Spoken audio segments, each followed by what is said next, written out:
I hope you survived the holiday weekend. It was great for us. Been running around in the sprinklers and playing with grandkids, eating some hot dogs, all kind of fun stuff.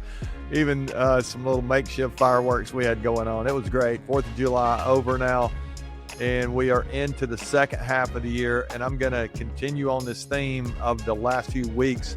Here we've been talking about making some halftime adjustments on the show. So today I've been thinking the last few days about some of the things that might stand in the way and be barriers to what we're trying to do. That's what we're going to talk about this week, because I think we can get derailed very easily, and I'll give you an example here in just a second. Welcome to Winning Begins at Home. I'm Randy Gravitt. Glad you're with us here for this week. If you missed any of these last few episodes, we've been talking about how we can really make some adjustments and as we head into the second half of the year. And I always love this. I've shared a couple times over the last couple of weeks that I was an old coach, and I loved it at halftime when we could go in and make some adjustments. We could assess the first half, make some adjustments, come out and attack in the second half, try to turn the tide if we were behind, or maybe even run up the score if we were doing well.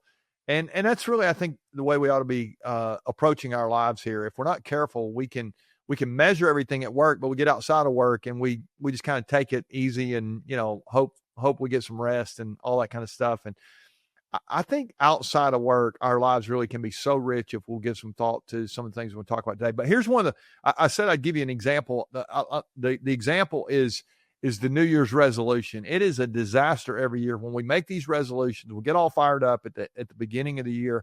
We think things are going to be different, and we even maybe set some goals and, I'm going to do this, going to do that. And then all of a sudden the willpower runs out, or it's just, somebody throws a party and we have some food and we break our resolution for our fitness, or, we've got a relational conflict at the beginning of the year early and things are not going well. And the next thing you know, these patterns set in. And I've been thinking about this a lot the last week. If we can't do it at the beginning of the year, what makes me think that we can do it here in the middle of the year? And yet I'm crazy enough to believe that we really can make some changes and even some transformation can take place right here in the middle of the year. But there are some things that are going to stand in the way. They're going to be barriers to the life of your dreams, if you want to think about it that way. That's the way I'm thinking about it. Like, what am I really dreaming about the second half of the year? And I want to start today with the number one thing I believe that gets in the way for all of us, and that is complacency. If we are not careful, we could have had a pretty good first half of the year.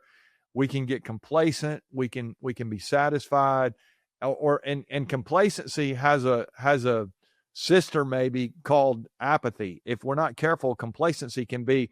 It's not that I just don't care. It actually is that I'm apathetic about it. I mean, I'm really I'm really emotionally disengaged, not really giving effort. And if you're at a place right now where you are kind of pulled back, and it's the middle of the summer, it's an easy time to be, where I'm on vacation and I think, do I really want to go back to work?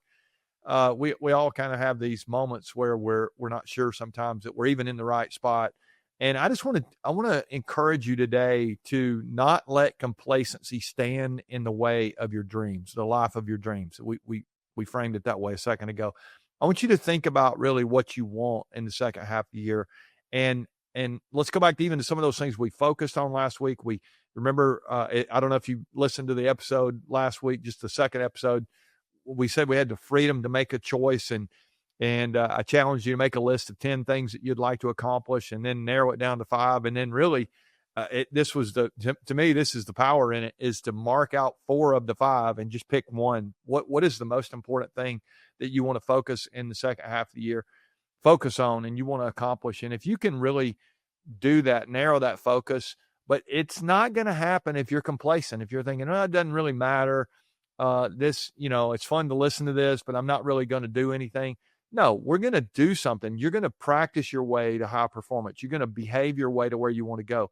We always say hope is not a strategy. I've said it here before. I hope something gets better, or maybe something's going to change is just, it's bogus. It's not the way it works. We've got to do something different.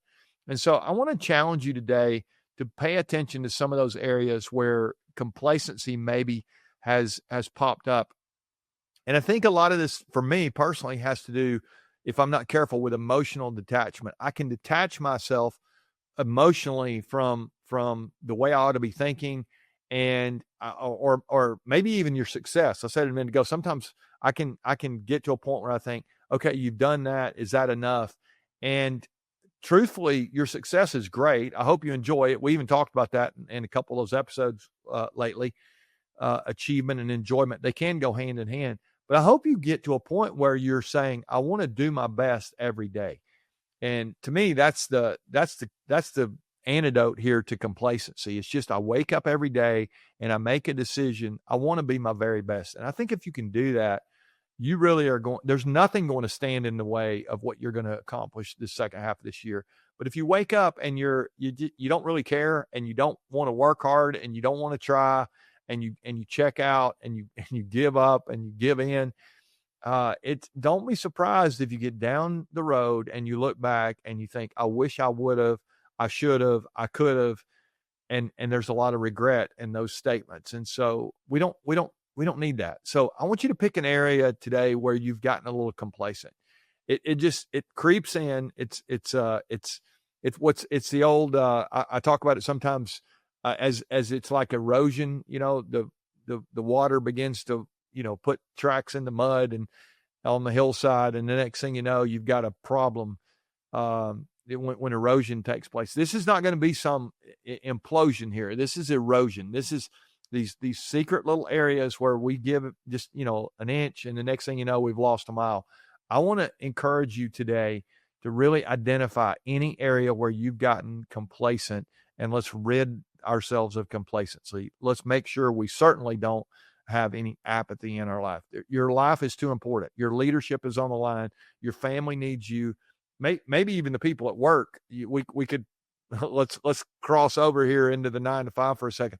They're depending on you as well. If you're a leader, you've got tremendous influence. And we know when we have a good leader, it makes it just so much better for us. If we have a bad leader, I mean, if you've ever had a bad leader, it's just bad. And so you don't want to be that kind of leader. You want to make sure that you're bringing your very best emotionally to whatever it is you're doing. And if you'll live with passion and engagement, I guess that's really the key, right? If we'll just engage, lean into what it is we're trying to do, it really is amazing what you can accomplish. And so that's our hope today, is that we will get rid of complacency. It is a barrier to where we want to go. It's the number one barrier, probably. I say probably because I got 4 more that are right on its heels. These are all cousins, we might say. I'm going to give you another one tomorrow. I hope you'll come back and join us for that conversation. Remember, winning begins at home.